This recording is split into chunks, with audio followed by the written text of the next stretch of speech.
পাশ দিয়ে হেঁটে যাচ্ছিল। হঠাৎ করে জঙ্গল থেকে দৌড়ে একটি সিংহ এসে গরুটিকে ধাওয়া করল। কিছুক্ষণের মধ্যেই গরুটি একটা কাদা ভর্তি পুকুরে পড়ে গেল এবং সিংহটি পড়ে গেল।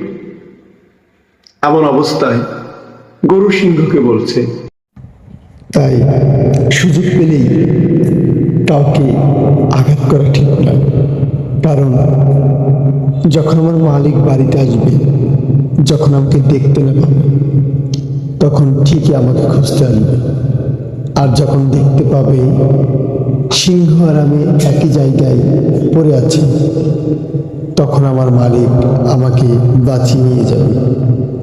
আর তোমার যাতে তাড়াতাড়ি মরণ হয়, আমার মালিক তখন সেই ব্যবস্থা করে। তাই সুযোগ পেলে কাউকে কখনোই আঘাত করা ঠিক নয়।